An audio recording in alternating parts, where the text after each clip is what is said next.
Welcome viewers to this special edition of Infocus.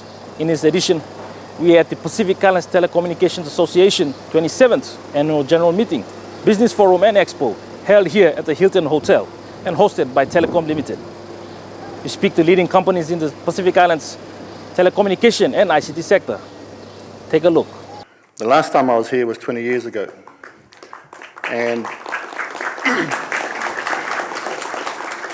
And I can say that the Port Moresby skyline has changed remarkably. And it shows how much development has occurred in PNG in just 20 years. I could liken it to the paper tigers of Southeast Asia about 30 years ago. It's amazing, truly amazing. I'd also like to congratulate and express my gratitude to Mr. Cedric Rondoki, the chairman, as well as Mr. Atmos Tipe. I'm sure that earlier this year, they had no idea they would be hosting the PITA AGM. It was in January this year at PTC that we coerced his two representatives there to put their hand up to host this event. And this is no mean feat for them because typically hosts get a year to prepare for this event. So what we see here right now in terms of the organisation is truly remarkable, and I congratulate. And I'm sure we're going to enjoy the next 4 days. It's clear that our membership values this forum. As Devon said, we have over 357 registered participants in person. We'll have a few hundred more that are going to join us virtually. We have 110 different organisations from 37 countries.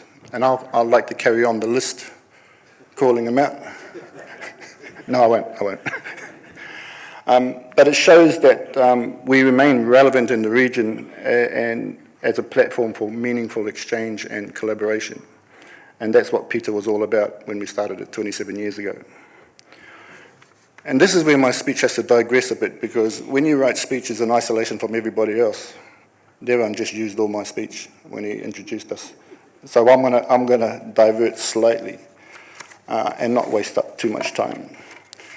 So the theme of PITA 27, it's actually a reflection of the recent events and experiences we went through with COVID. It underscores the need for adaptation, evolution, and leveraging the lessons learned during these transformative times. We find ourselves in a new normal that reshapes the way we conduct business, a new emphasis in contingency planning for climate-related events, and other risks that traditionally we had treated as low risk.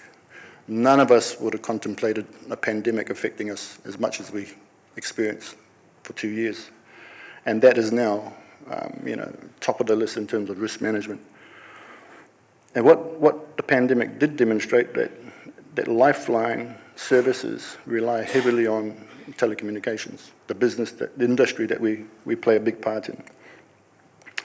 But at the same time, we've continued the expansion of high-speed broadband across our region. And we now have the threat of cybersecurity issues to deal with, and these are becoming more and more significant. So in light of these circumstances, we must rethink, innovate, and be smart in our approaches. For me, these are challenging but exciting times.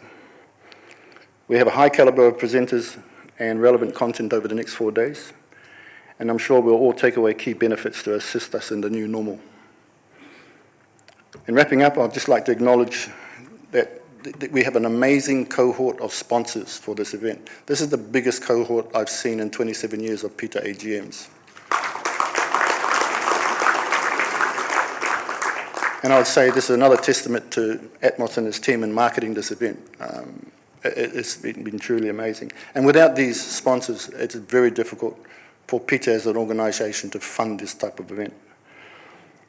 So I'd like to thank the CEO again and the board and the chairman of the board for being gracious hosts, and the government of Papua New Guinea for enabling us to visit this beautiful country. And truly, it is a beautiful country. Me take atupaka, and thank you, and enjoy the rest of the week. Before COVID-19 and after COVID-19, hope it won't be the true.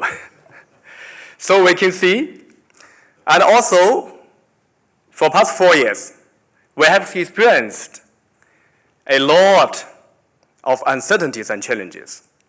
Some of them call them black swans. A lot of black swans flying all over everywhere. Some people call them green rhinos.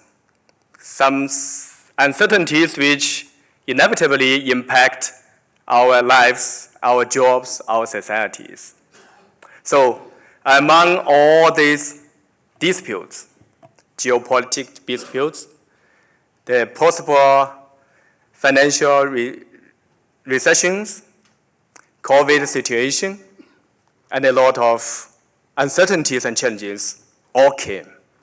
But among all the challenges and uncertainties, we saw some certainties, which is digitalization, for sure. It's one of them.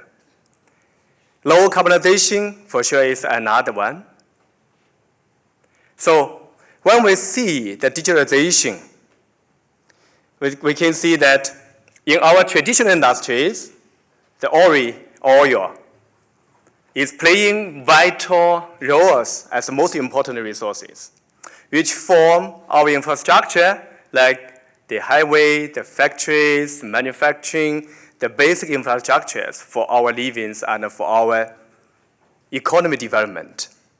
But now, after especially this COVID situation, we can see that digitalization is accelerated dramatically in every society, every country, in every corner, which make us realize that maybe, or soon, or even now, the most important resources in the world might not be oil anymore.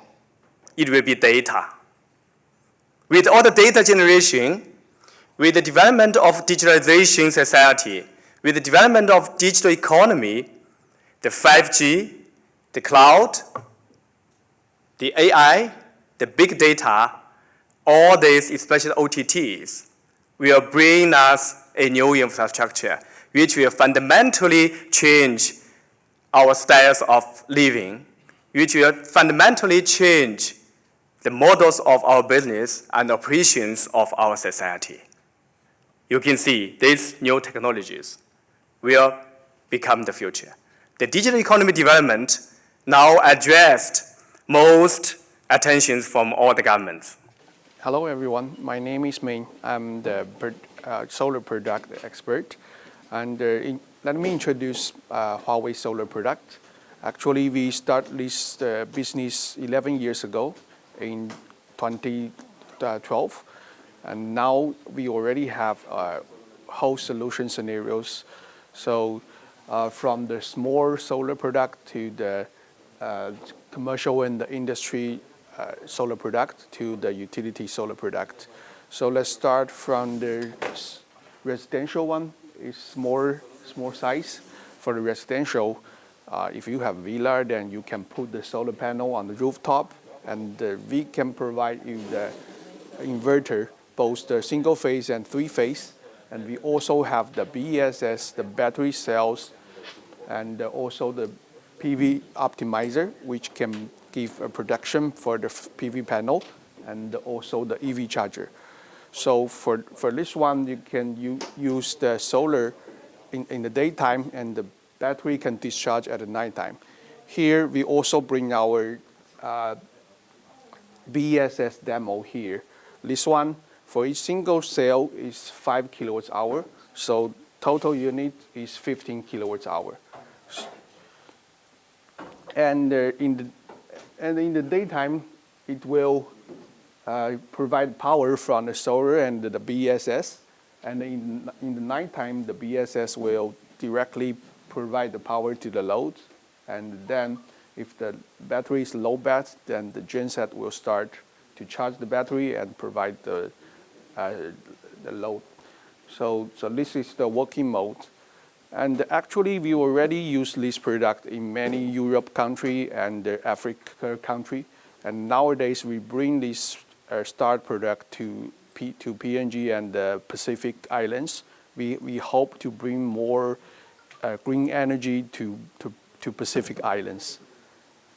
Hello viewers, today it is an honor for me to introduce about Huawei Enterprise business to you. So we have 3 different solutions, so including the first one is a smart campus, and the second one is data center, and the third one is our idea hub that's standing in front of you.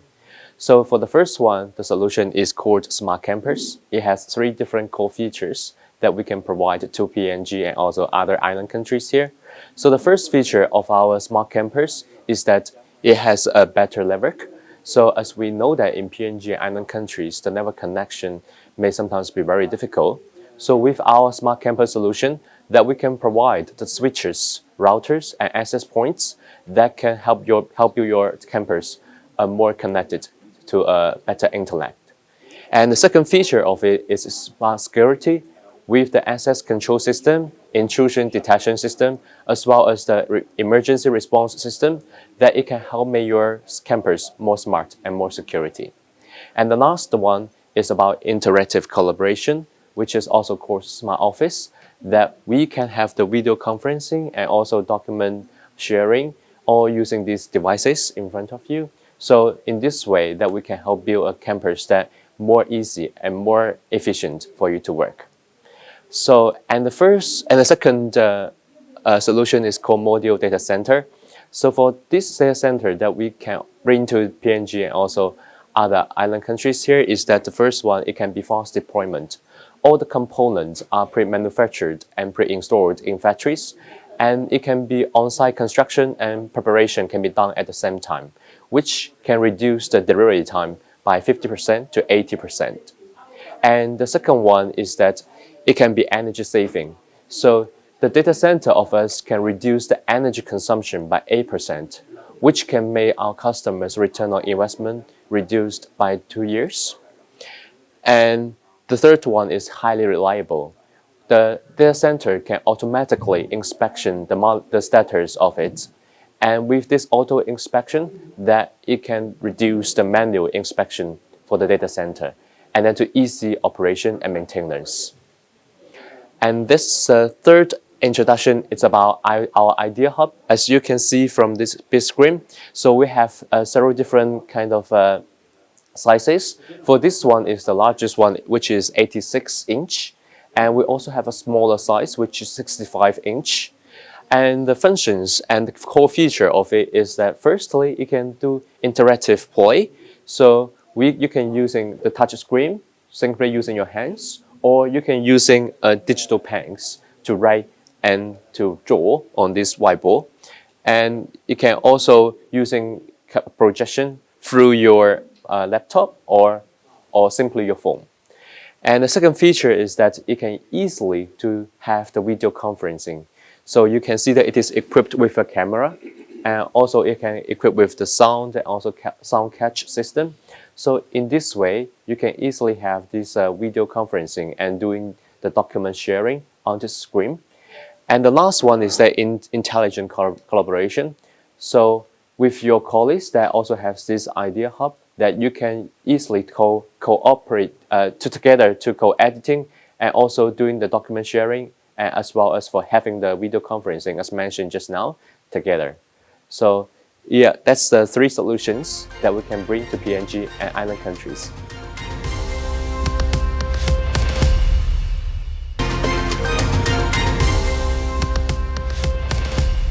Joining us for this interview session, we have Mr. Igor Glavenik, Managing Director for Parkers Group, and Mr. Tobias Kog, Partner for the Parkers Group.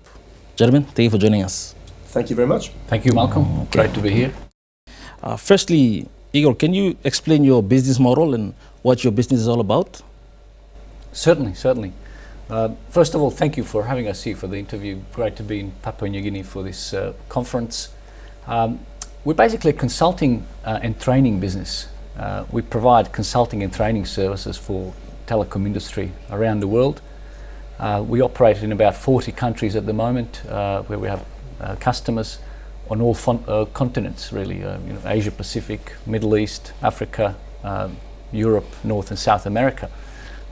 All sorts of telecom customers, from very small island nations like Tonga, Cook Islands, to very large telecom operators such as Telstra, Etisalat, PCCW, multinational operators like that. So, can you explain what your business company does in Papua New Guinea and the type of products and services you offer in Papua New Guinea market? Absolutely. Papua New Guinea is actually one of our first markets, where we operated the longest. So well over 10 years, I think 10, 15 years by now. And we've been doing all our different services here. So everything from training to consulting and also some analytics work. How long have you attended the Pacific Islands Telecommunications Association AGM meetings, and how have you found the association itself?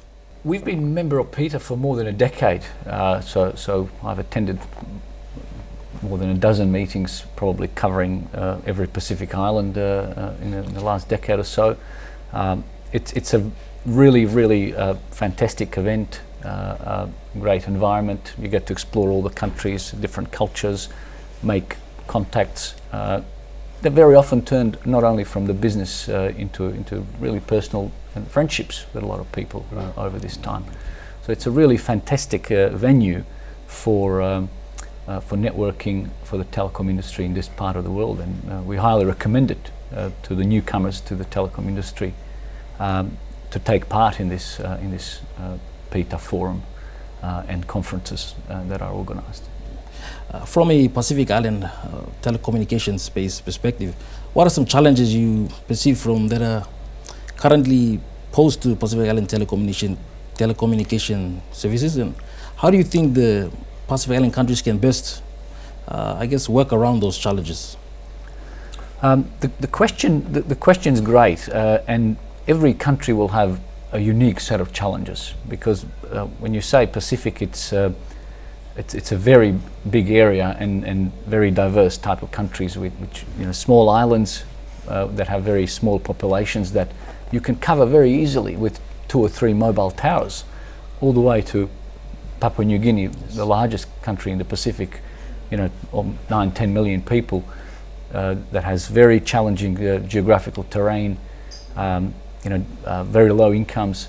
So it has a very different type of challenge when it comes to providing, services. So in PNG context, I think the geography is one of the biggest challenges, and I think there's been a lot of progress that the operators in this country have made in the last decade in terms of improving the service quality, in terms of affordability, especially as well in the last few years, since there's some more competition in the market. So Tobias, what are some targets or goals that you'd like to see your company in the next 2 to 3 years? Very good question. Thank you very much for that. We're already present pretty much throughout the Pacific, maybe not every single island, but we already work with a number of different operators here. So I think we want to continue to service those existing customers, hopefully pick up a few new ones. Yes. That's in terms of business growth, but otherwise targets are to learn more about each specific country. I think Igor mentioned before, each country have their own challenges, and as a consultant and training business, it's really important to learn more about those specific challenges, because that's how we can help the customers to improve their businesses. You mentioned the training aspect of your business as well. As you know, telecommunications and ICT is a fast evolving industry in itself. I'm curious to know, how is your organization and your company training or improving the internal capacities and capabilities of your staff members? Perhaps we'll have Igor to answer that. Yeah, thank you. One of the challenges, or maybe I should say it differently, one of the fun parts of doing the training is that you have to continuously train yourself. Well, I deliver training, Tobias deliver trainings, or our consultants are actually trainers as well. So it's a continuous learning experience that we have to apply on ourselves, exactly because, as you said, it's a fast-moving environment, and customers always expect the best from you.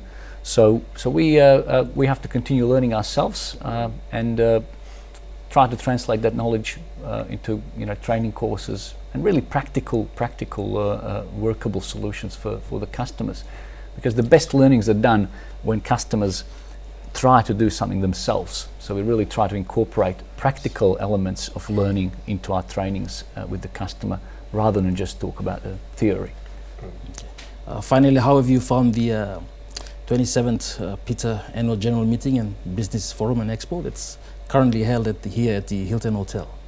Perhaps we'll start with Igor. Yes, thanks again. The facility is absolutely fantastic. The reception in Port Moresby has been great. from the numbers that I've been hearing, this is the biggest PITA conference so far. Close to 400 delegates, so from 37 countries. So I think it's a credit to Telecom leadership team and the rest of the community here in Papua New Guinea to organise such a great event so far. So thank you for hosting it here and having us. Yeah, it's great. The organization has been fantastic. So really, really nice. It's a pleasure to be here. And 3 more days as well before we head back home. We'd like to thank our guests, Mr. Igor Glavenik, Managing Partner for the Pargos Group, and Mr. Tobias Skog, Partner for the Pargos Group. Gentlemen, thank you for joining us. Thank you for having us, Mark. Thank you very much. Pleasure. Okay. We now go for a quick break. Join us on the other side for more.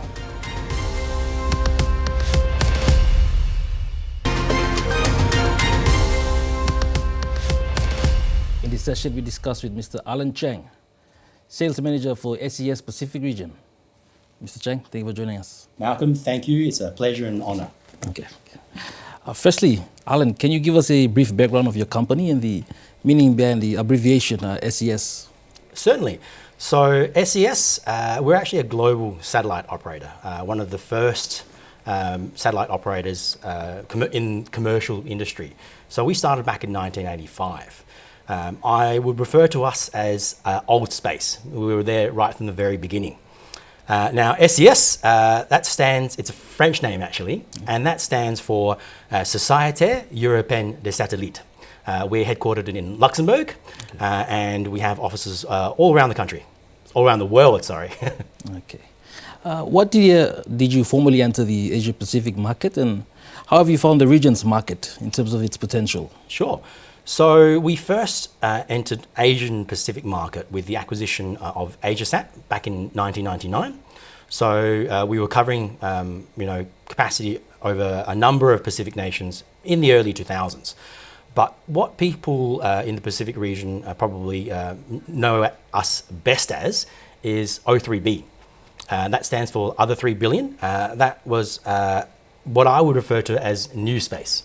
So we came onto the scene in 2014, and it wasn't satellite connectivity like years gone by.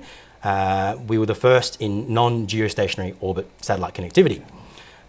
So we have actually, Pacific is one of the bright shining lights for us.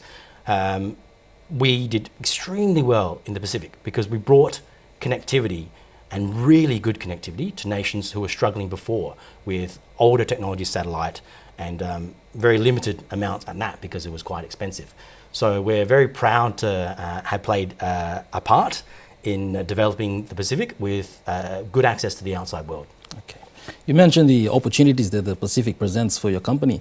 I'm curious to know what other challenges does the Pacific pose, and how can your company best provide the solutions to work around the challenges posed by the specific circumstances in the Pacific region? Sure. So unfortunately in the Pacific, we're challenged by the tyranny of distance. Right? We have geographical locations that are bordered by, quite frankly, large expanses of blue ocean. Yes. And that makes it very difficult for business cases for connectivity in terms of building undersea cables. In the beginning, 20, 30 years ago, there were only a lucky few nations that had an undersea cable. What we've witnessed in the last 5 or 10 years is governments stepping in. We have the World Development Bank, the Asian Development Bank, and they've all come in to fund a number of cable builds. So we've actually only got Tuvalu as the only country in the Pacific that doesn't already have a cable or doesn't have a cable that's planned. So that's fantastic for citizens of the Pacific, getting connectivity to the outside world. But that actually introduces the digital divide, because these cables mainly only connect the main populations. Yes. It's very expensive to build cables to outer islands or rural areas. And that's where satellite operators like us can play our part in connecting those unconnected. Yes, okay. From a broader company perspective, I think your company has recently announced that it's in talks about a merger with a rival satellite operator, Intelsat. Could you just briefly comment on that without giving too much away? Sure. So what I say is we don't comment on specific market rumors or speculation. Okay. But what I will touch on is the industry in general. It is ripe for mergers and acquisition. There are billions of dollars that are being invested into this space alone. Yes. And there's a lot of awareness being brought to this industry. You see Elon Musk, one of these celebrity owners that you see promoting it, and he's everywhere. So it's a fantastic time for the satellite industry. It's a fantastic time for citizens, particularly in the Pacific, because there's more options. We at SES, we encourage competition. Yes. Because competition spurs innovation, and that ultimately is to the benefit of the end user. Okay. What are your future plans for your company? Sure. So our next big thing, which is right around the corner, is our second generation MEO constellation. So we were the first back in 2014, and now we're moving on to our second generation already. We've launched 4 satellites already as part of that second generation. It's called mPOWER. And we've got another couple of satellites going up in just over a week's time. So I ask that you'll pray and keep your fingers and toes for us for a successful launch. But with that, we'll be able to bring even more capacity to PNG and the wider Pacific. Okay. Finally, how have you found the 27th PITA AGM meeting, currently held here at our Hilton Hotel? How have you found it, and what sort of, key takeaway points did you like to take away with you? So I must admit, it's actually my first time in PNG. Okay. But what I would say is I've never felt safer or more welcome. The hosts here, our telecom, Amos and Clanton, they've done a fantastic job of organising this event.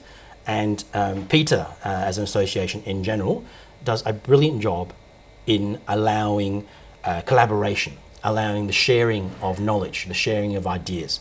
So PITA is not new to me. I've been coming for a number of years, but every time I come, I feel so warm, welcome. It's good to see everyone and share ideas and collaborate. Thank you, Alan. That was Mr. Alan Chang, SES Pacific Region Sales Manager.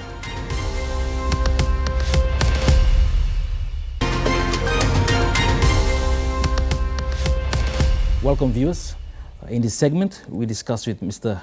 Anthony Auld, Infrastructure and Collocation Specialist at DXN, and Raghu Pathy, Director Sales Strategic Accounts at Daytech PNG. Gentlemen, thank you for joining us. Nice to meet you, Malcolm. Thank you, Malcolm. Okay. Firstly, can you give us a brief background of your respective companies? Perhaps we'll start with Anthony. Yeah, DXN, we are a modular manufacturer of data centers.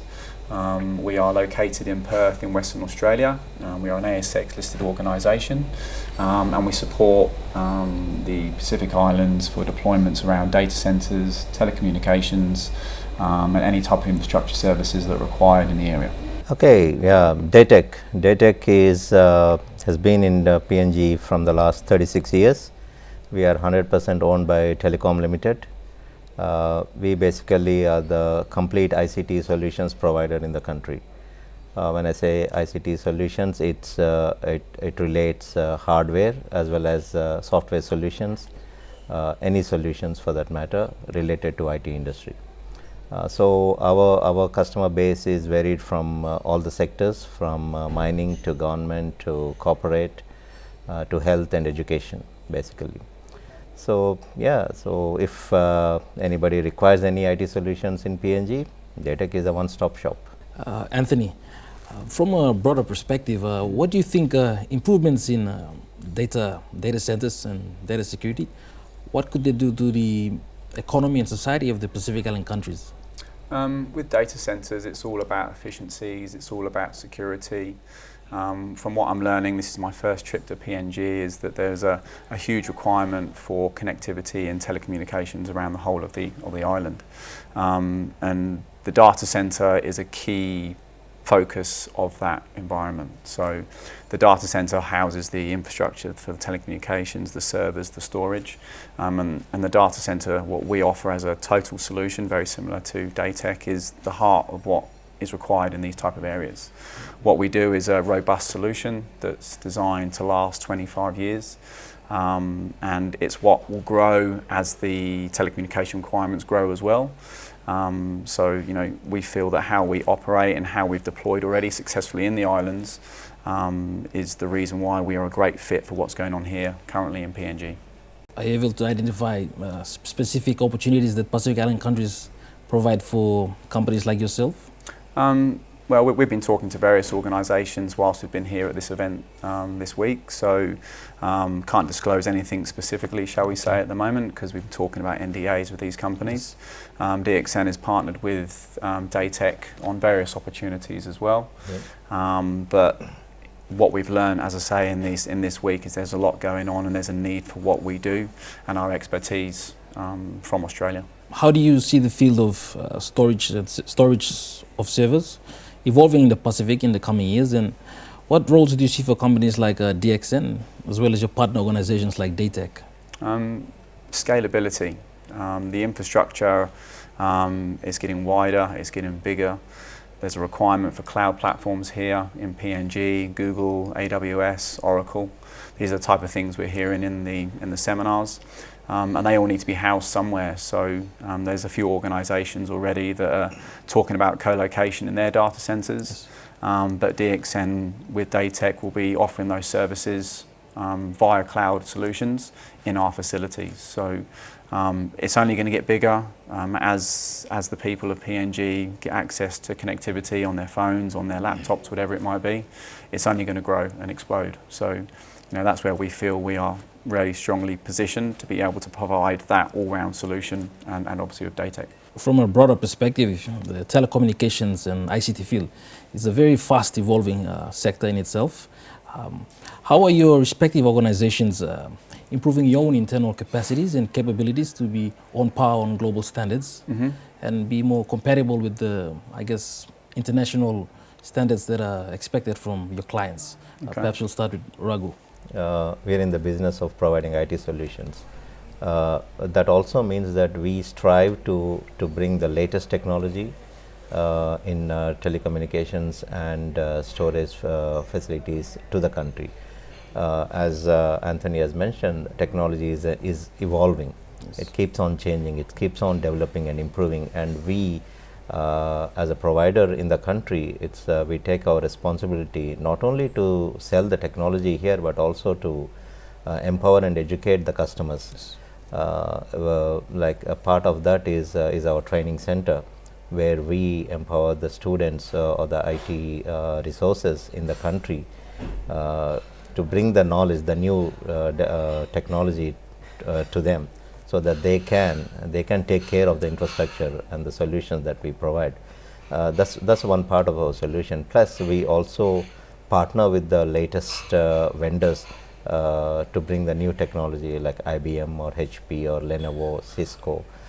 We have a very vast range of vendor relationships to bring the technology. And as part of that, we partnered with the DXN Solutions, who bring this modular server solutions to the country. So can I mention it? So what we are striving to bring to the country is a solution which saves a lot of time, which is also a cost saving solution to the customers, and also it will be a scalable solution.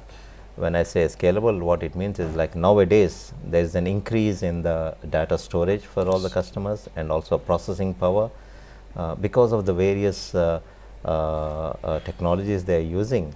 All the customers they are looking for high-end processing power, right? And for that they keep on investing in the server infrastructure. Like once you invest, that's going to be there for 3 years or 5 years, right?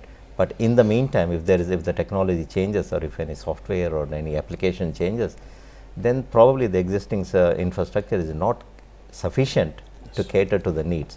So what they end up doing? Buying some more hardware, right? That's another cost. Yes. So with this new modular server solutions, the scalability is very easy, right? They can keep on increasing the hardware space or the memory modules, whatever. So they don't have to invest in the hardware as such again. So it's just a little bit of cost for them to upgrade the existing infrastructure. So that's a part of cost savings things. And for that, when we talk about time savings, like if a customer wants to build a data center, it's going to take time. There's a lot of variables involved in the data center, like power, cooling, servers, storage. It's a process. It takes a lot of time. So what DXN does is they have a prefabricated solutions, prefabricated infrastructure, which can also be provided as a customer. They can customize the solution to the customer based on the customer requirement. So we understand the process, like we understand what the customer requires, what the customer needs, and DXN will provide the solution, prefabricate it, a modular solution. We come and just install it in the customer's end. So that saves a lot of time for the customer and saves a lot of cost also, because the power and cooling is taken care of in that solution, which is the most costliest factor in any server environment. How that happens is because they are in that business and they probably will be doing that as a wholesale thing. They have better purchasing power, right? They buy it in volumes, so the cost comes down and the cost is passed on to the customer. So that's a way of saving cost to the customer, plus providing the latest technology. Finally, what are your future plans for your respective companies, and what would you like to see your company in the next 2 to 3 years? Perhaps. For us with DXN, we're on a trajectory for expanding. We're expanding our partner footprint, obviously with Datec here. We're looking to make sure we're deploying the right types of solutions throughout the Pacific. It's one of those parts of the world that really needs our solution right now. We may focus predominantly on our module business because that's probably our most profitable business right now. We do have a co-location arm. We have co-location facilities in Sydney, Darwin and Tasmania. But when it comes to PNG, there's a real opportunity for a company like ours. It's a very niche market as well. But with the experience that we've got in the islands already, everyone's going to benefit in terms of what we do and what we've got to offer. Being an Australian organisation as well, you touched on it earlier, Malcolm, about standards. We deploy for mining and defence companies in Australia, so our standards are well and truly up there. And then if we can replicate those type of solutions along with Datec to the PNG people and the technology community as well, it's only going to benefit everyone here that's using their phones and using the internet. So we not only providing the technology as servers and infrastructure, but we are also an ISP provider. So that helps us in providing links to the customers. So communication links, right? Internet services. We provide internet service. What Anthony has mentioned, the future is cloud. Everybody is talking about cloud. They want to go to cloud. There are advantages, there are disadvantages with that. But for any technology, for any solution, there's always pros and cons, right? Yes.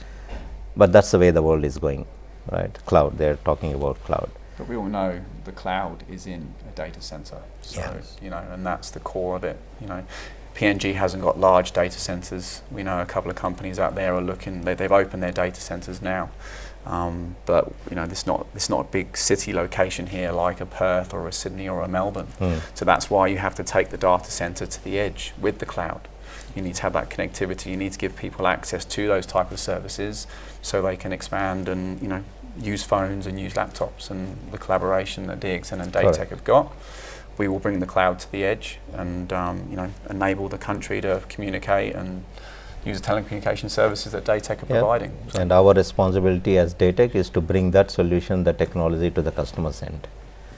Right?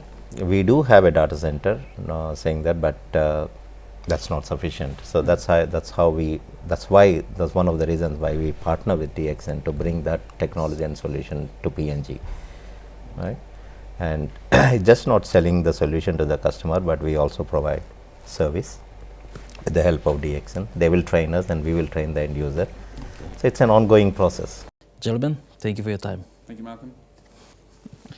Thank you, Malcolm. That was Mr. Anthony Old, Infrastructure and Collocation Specialist at DXN, and Mr. Raghu Patti, Director Sales and Strategic Accounts.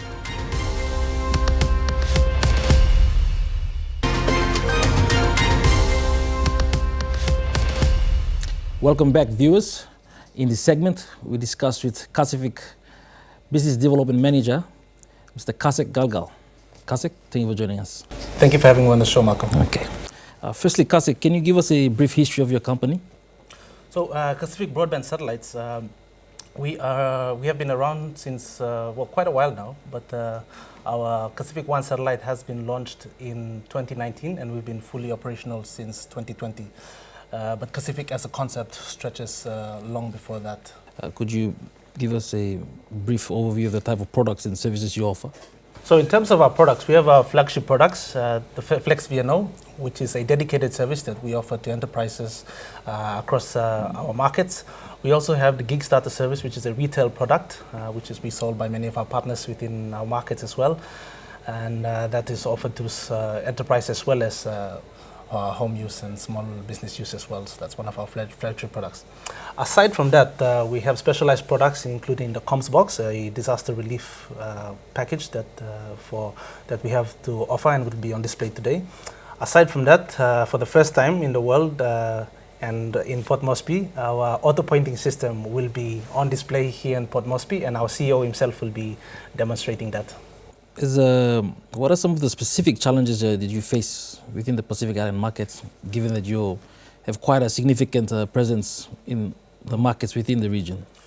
Yeah, look, the Pacific for a long time do have challenges, particularly with serving a large geographically dispersed populations across multiple islands, and that can be quite expensive to serve with fiber and with other solutions. And also having the expertise in satellite industry as well within the Pacific Islands, it's also a challenge which we are also very much part of the solution. Okay. On the flip side, we do have a lot of opportunities that the Pacific Island countries offer. Could you highlight for us some of the opportunities that your organization and your company has been able to identify? Sure. So we've talked about the challenges and the unique challenges that we face in the Pacific. But where there are unique challenges, there are also unique opportunities, and we strongly believe in that. So what Kasifik is able to offer is a low-cost solution to these connectivity challenges that we've had. Being able to basically, and I've mentioned this quite a few times when speaking to people, is that if you can see the sky in any of our markets, you can access Kasifik broadband satellite services. We're currently at the Pacific Islands Telecommunication Association 27th annual general meeting. From your perception and your company's view, how have you found the association, and how beneficial do you think it is for partners and companies like yourself to be part of an association? Yeah, I mean, PITA has a special place with Kasifik and a strong history. A strong history with Kasifik, I would say. Yeah.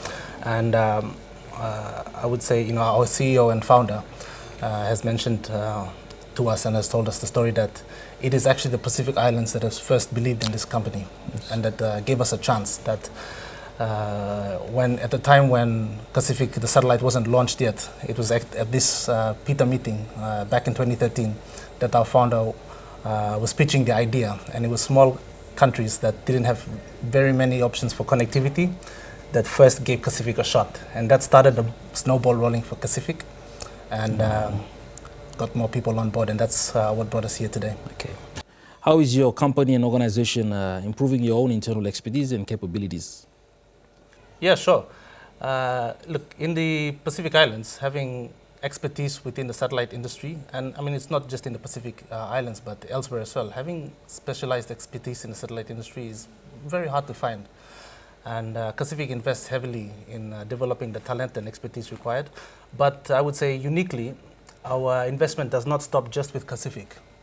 We invest heavily in our partners that are in the countries to ensure that they are upskilled with our partners that are delivering our service within the country, and also branching out and developing capacity within a distributor network within the country, so that we can develop new businesses within the country and give new revenue streams to companies who are delivering our service within the Pacific Islands. And look, that's something that we strongly believe in. Okay. Our human capital. Okay. Finally, how have you found the PITA's 27th annual general meeting, and what are you looking forward to in the future? Yes, it's been great being in PITA, the 27th PITA meeting in PNG, and congratulations to the organizing committee for bringing it to PNG for the first time. For Pacific, we had a good number of our colleagues join from our HQ in Singapore, including our CEO. And it's also a great opportunity to show off our beautiful country and what we have to offer here as well, and make the different connections within country and with our partners across the Pacific. And all the best for the future and future meetings such as this. Yeah. Kasek, thank you so much. Thank you for having me, Malcolm. Okay. That was Kasek Galgal, Business Development Director for Pacific.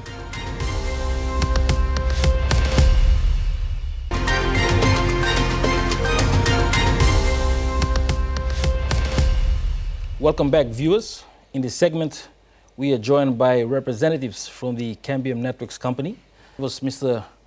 Roy Withered, Regional Sales Director for Cambium Networks, and Mr. Eddie Stephenson, Regional Technical Manager for Cambium Networks. Gentlemen, thank you for joining us. Welcome, thanks for having us. Thank you. Okay. Firstly, Roy, can you give us a brief background of your company and the type of services and products that you offer? Thanks, Malcolm. Cambium Networks was established back in 2011 when we spun out of Motorola Solutions. And at the time, we were around about 250 people. We're now over 650 people, distributed around the world, supplying our products in over 150 countries through about 12,500 channel partners. We are focused around working with channel partners and specifically in this region with telco service providers. And we provide a range of wireless solutions, both fixed wireless and also Wi-Fi solutions that provide our channel partners and service providers to deliver connectivity to the unconnected and to provide schools to get connectivity in remote areas, as an example. We also provide a range of wired technology switches, and all of it's managed by a single cloud-based management environment as well. What have been some of your notable achievements so far? You know, there's so many exciting and notable achievements that we've had over the years. One that has always rung to me is we, here in Papua New Guinea, with one of our customers, delivered a fixed wireless service under a government program to remote schools. And the customer told me the story of the teacher that contacted him in tears of how happy he or she was about now that they had the curricula online. We've delivered Wi-Fi services to remote communities with satellite providers in remote areas. And when you see those kind of solutions making a difference to people's lives, it's pretty satisfying. Eddie and I worked on a project in Vanuatu with the government, linking all their islands together with microwave. Again, another very satisfying project. Okay. Eddie, are you able to highlight specific challenges that are present within the Pacific Islands region and the market itself? Sure. So some of the most obvious challenges, I believe now that Roy's mentioned Vanuatu, is distance, geographies, line of sight issues with respect to being able to leverage microwave technologies to reach further out into islands, and of course we've developed mitigation techniques to combat and work with us to help us reach and gain access into and last mile connectivity into areas that don't have potential for reach. But one of the main challenges I see, and not just in the Pacific but generally around the world, but probably more in the Pacific, is the availability of spectrum, and not just lots of spectrum, but more so spectrum to enable more offload, spectrum to enable the use of more scalable technologies. And I think that's the limiting part at this stage is the unavailability of enough spectrum. But I believe we're making good roads towards helping the regulators realise scalability, real use cases for real new spectrum. Well, what are your key targets and future plans for the company and the organisation in the next 2 to 3 years, particularly within the region? Working in this region, which has such a need for bridging the digital divide, is an exciting challenge. We just come out of a session talking about smart villages and smart islands. working with the regulators to identify the right technologies and deploy solutions that bring connectivity to those communities that are unconnected is something that we'll just continue to enjoy doing and get a lot of satisfaction on. So it's around bringing knowledge and training and education, working with the various telco providers and helping them understand how to use fixed wireless and achieve the best out of those to get bridges digital divide. Finally, what has been your impression of the Pacific Islands Telecommunication 27th Annual General Meeting, and what are some key points and initiatives that your company will take away moving in the future? Perhaps we'll start with Roy. Thanks, Malcolm. I started coming to these PITA events back in 2016 in Tahiti, and been to one every year except during 1 or 2 of the years during COVID. This is by far the biggest. It's been a very successful event, really well run by the PITA organisation and Telecom PNG, and Papua New Guineans have been amazing hosts, so it's been great to be here. I've been coming to Papua New Guinea for the past 12 years, so it's not my first visit. Taking away is, like we do, there's just such a strong need to provide connectivity across the region. Understanding those needs, meeting people here, hearing about their challenges, getting to understand what they're trying to achieve, sharing what we have, and then being able to follow up. We've got a list of folk we need to follow up with and projects we need to work on. It's really exciting, a lot of opportunity. I also share the same sentiment as Roy. I've also been coming to Papua New Guinea for many, many years, and I must admit and have attended multiple PITA events, and I think this is by far my absolute favourite so far. The event is hosted in a great venue. The people have been fantastic. The organisers, the delegates who I've been seeing over the past few years, we all share the same challenges. We're all still here. We're all fighting the same battle. We're all working together. And I think this sense of unity also brings some level of camaraderie across different vendors, and what is in some spaces maybe competition, but I don't see it that way. I see it as a lot of different industries working to complement each other, and these events do just that. So this has been wonderful. Thank you, gentlemen. Thanks, Malcolm. It's great to be here. Okay. And that was Mr. Roy Withered, Regional Sales Director for KBM Networks, and Mr. Eddie Stephenson, Regional Technical Manager for KBM Networks. We now go for a quick break.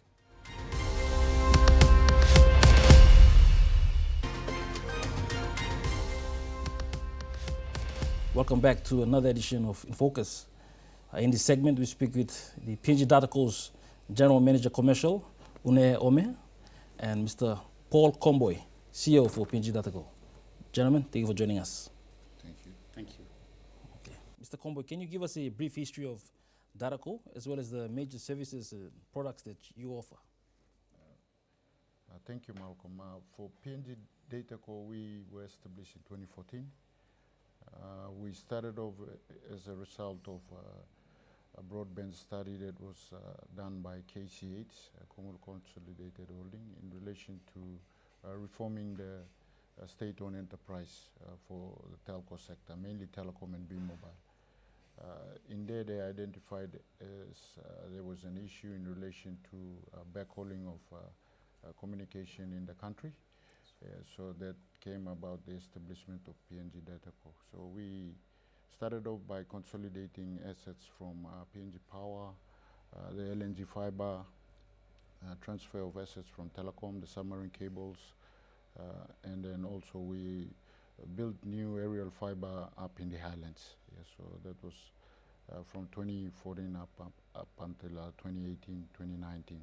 And then we also invested heavily with the government in the Kumul submarine cable network that connected 14 provinces around the country, including Port Moresby and also Jayapura, Indonesia. And then we also built the Coral Sea cable with the Australians and the Solomon Islanders. So that basically gave us the transmission assets for the country, wholesale backhaul transmission assets, and also we've built now the data center for the country, a tier 3 data center primary in Port Moresby, Garoo, and we've got the DR in Medang. So we basically provide transmission services, wholesale internet, and long-haul point-to-point connections, as well as data center core or location services and cloud services. Yeah, so basically those are the services that we offer. So in cloud services, you're talking about infrastructure as a services, platform as a service, and software as a service. Yeah, so those are some of the services that we currently offer. A few months ago, it was reported that the submarine cables that were damaged by earthquake a few months ago, which affected a lot of the infrastructure established by PNG Dataco. Can you update us on the repair works done so far? Thank you, Malcolm. So yeah, we did have a break caused by earthquake that happened in around 11th of September 2022, and that resulted in break to 3 of our major cables. One is an international cable, the PPC one that runs from Guam down to Sydney. The second cable that was affected was what we call the express link between Medan to Port Moresby, and the third cable that was affected was the cable that runs between Medan and New Guinea Islands and also Momase. So when the cable broke, we've got 2 arrangements in terms of maintenance of those cables. The PPC one is maintenance is managed by the owners and operators of that cable, which is TPG, and the second cable is ours. And so we've got some O&M or operations maintenance agreement with cable maintenance company. And so we had 2 ships come in, and they worked all throughout between September and towards the end of November. And so we managed to repair all of those 3 cables by around second week of December, and we were able to put back services just before the Christmas break. So to date, all those 3 cable systems are operating, and we've got services stabilized. Just to add, Malcolm, we also repaired the Coral Sea cable during that period. The Coral Sea lands in Port Moresby, it had a sun fault, and that was also repaired in December. Yeah, so that affected services as well in Port Moresby. Mr. Comboy, the telecommunications and ICT field is an industry which I understand your organization is primarily engaged in. It's a fast evolving and changing industry and sector. How is your organization improving your own internal capacities and internal capabilities to be on par with global standards? Well, we are looking at recruiting new graduates. We've got new graduates that are on board already from technical institutions around the country, Divinewood, Unitech, and that's how we are building our capacity, but bringing them on board through job training as well as on the job, real work itself. Yeah, so it's a very challenging area in itself, in getting people up to speed with the right expertise to meet the current situation in the telco space. But we are working strongly to develop our capacity. For example, the cybersecurity space. Literally, we don't have enough capacity in the country in terms of cybersecurity. So we are working with our foreign partners to be able to bring that skill up to the standard that is required in the country. Yeah, so in the organization, we are using new tools and systems to train our graduates that come on board, our current staff, as well as working with partners overseas to be able to train them properly. So that's what we are doing to build up the capacity. We are also giving awareness to various institutions around the country on this ICT expertise that is required, the capabilities.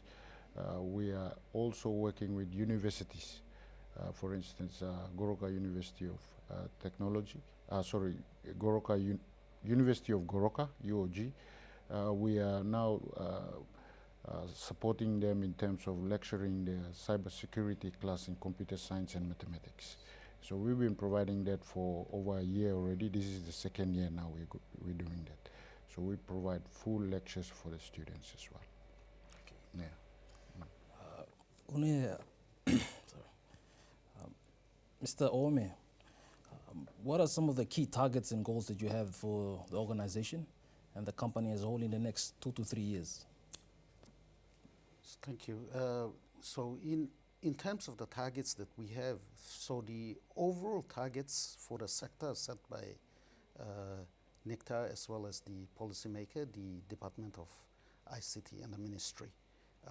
Where we see ourselves fitting into that is to ensure that we provide the critical digital infrastructure to support the achievement of those overall targets in terms of accessibility to internet and the broadband penetration that the government is seeking. And so we have a program to ensure that we provide a reliable and affordable transmission network that our retail service providers are able to provide the services to our end users. And so there are some gaps in our network that we are trying to create loops, especially up north where the areas that were affected by the earthquake, as I previously spoke about. So those areas are quite vulnerable when there is instances of earthquakes or even other natural disasters. And so our challenge for the next 2 to 3 years is to ensure that we build resiliency in our network, have loops so that if the cables are cut in one way, we're able to reroute in the other way. So build diversity across the country and ensure that we are able to increase the reliability of those networks. So businesses and users of the broadband services they're not affected when there is instances of natural disasters.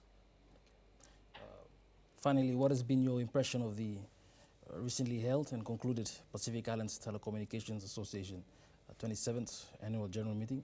What has been your impression, and what are some key takeaway points and initiatives that you walk away from this event? Perhaps we'll start with Mr. Comboy. Okay. I'll just touch on maybe previously on what the targets are for the company. We have connected all the provinces already with fiber. Our main focus here is rolling out fiber around the country. We believe that fiber and to a certain extent 5G infrastructure will be able to provide you that broadband service quality that is required for people to be able to go and experience better service online using data. So our aim is to provide fiber to all the provinces, reticulate the provincial towns, as well as bringing it now to the districts, the 111 districts. So that's our main target. We probably have achieved, in terms of the rollout or expansion of the fiber, to around, let's say, 50 to 60% of the districts already. Others are still on satellite, others are not even connected yet. We've got some new districts that are coming up also. For example, WOW area, we are now basically stringing fiber to WOW as we speak now, to be able to bring services to at least 9 sites that are there now. So that's what we are looking at now. Fiber is the way to go for the future with probably 5G technology. So that's our main plan. The other target that we are looking at also is, as Une has mentioned, is that resiliency. Yeah? We need to make sure that services are reliable and is there 24 hours for all the people to be able to use. So by creating the network resiliency, we need the network to be smart, intelligent in terms of how it routes traffic. So we're working on building up the capacity of the intelligence of our network, and as well as bringing local content in country now, or content for Google, Facebook, the TikTok, YouTube, etc. Bring them on board and then host them in country. So it brings now down the latency and also improves the service quality of service to the users. Yeah, so in doing that, we have to build data centers across the country. So we've got 2 already. We're planning to also put data centers, edge data centers around the region, New Guinea Islands, Highlands, and probably one up in Mumase. Yeah, so those are our immediate target for the next 2 to 3 years. Yeah, so that's how we think we can be able to, bring the services out to the people and help to achieve those industry targets that are set by the government. So that's in relation to this. I think the PITA event now was very, very valuable for the industry here in PNG and also for the Pacific.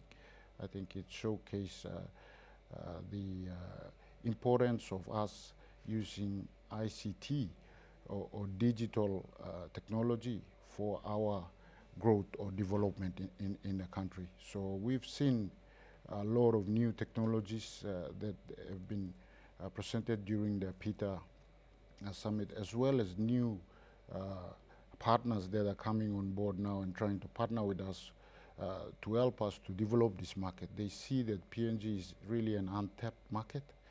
There is still a very big need there for us to, improve on penetration level for broadband in the country, not for mobile as well as fixed.